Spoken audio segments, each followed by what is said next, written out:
Hello అండి, నేను doctor Sarath చంద్ర, paediatrician, సిరి children's hospital, Nizamabad. Actually మన దగ్గరికి తను 7 రోజుల బాబుని తీసుకొని వచ్చారు. ఒక 5 days అయింది మన దగ్గరకు వచ్చి. యాక్చువల్లీ వచ్చిన ప్రాబ్లం ఏంటంటే బేబీ బాగా బరువు తగ్గిపోయింది.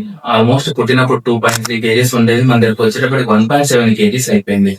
మళ్ళీ బేబీ యొక్క సోడియం లెవెల్స్ నార్మల్ గా మన శరీరంలో ఉండే సోడియం లెవెల్ 135 నుండి 145 వరకు, తన సోడియం లెవెల్ 167 దాకా వెళ్ళిపోయింది.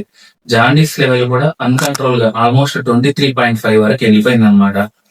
అండ్ బేబీకి జ్వరము, సరిగా పాలు పట్టకపోవడం, ఇట్లాంటి క్రిటికల్ కండిషన్ లో మన దగ్గరకు వచ్చారు. చాలా యాక్చువల్లీ ప్రీషియస్ ప్రెగ్నెన్సీ, వీళ్ళకి ఆల్మోస్ట్ ఒక 15 సంవత్సరాల తర్వాత పాప పుట్టడం జరిగింది.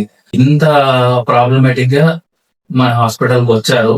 వాళ్ళను మనం ఆల్మోస్ట్ ఒక 5 to 6 days హాస్పిటలైజ్ చేసి చాలా జాగ్రత్తగా క్యూర్ చేసి పంపిస్తున్నాం అనమాట. ఈ రోజు యాక్చువల్ గా తెలుసుకోవడానికి రీజన్ ఏంటి అంటే, ఇట్లా బాగా డిహైడ్రేట్ అయిపోయినా, బరువు తగ్గినా కూడా, పిల్లలు సరిగా పాలు తాగకపోయినా, సోడియం లెవెల్ అన్కంట్రోల్డ్ గా పెరిగిపోతే చాలా చాలా రిస్క్ అయ్యే అవకాశం ఉంటుంది. ఈ బేబీకి అలాంటి కాంప్లికేషన్స్ ఏం జరగకుండా మనం కాపాడగలిగాం, కానీ ప్రతి బేబీ అలాగే ఉంటదని కాదు.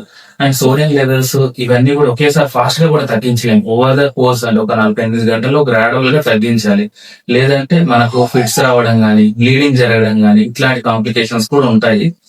ప్రస్తుతం మన బేబీకి ఏ రకమైన కాంప్లికేషన్స్ లేకుండా సోడియం లెవెల్స్ కానీ, జాండీస్ కానీ పూర్తిగా నార్మల్ అయ్యి మదర్ ఫీడ్ తీసుకునే పొజిషన్ లో మనం పంపిస్తున్నాము. వాళ్ళకి ఎక్స్పీరియన్స్ వాళ్ళ మాటలో తెలుసుకుందాం.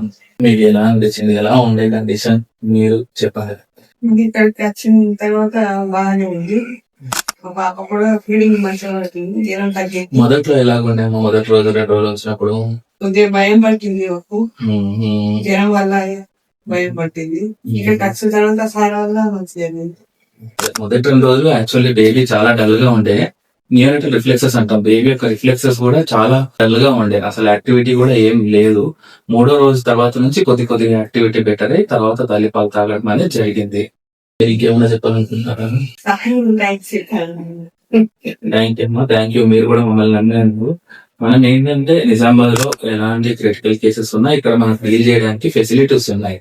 ప్రతి సీరియస్ కేస్ కి హైదరాబాద్ వరకు వెళ్లాల్సిన అవసరం లేదు. ఈ అవగాహన కల్పిద్దామనే మన ప్రయత్నం. Thank you.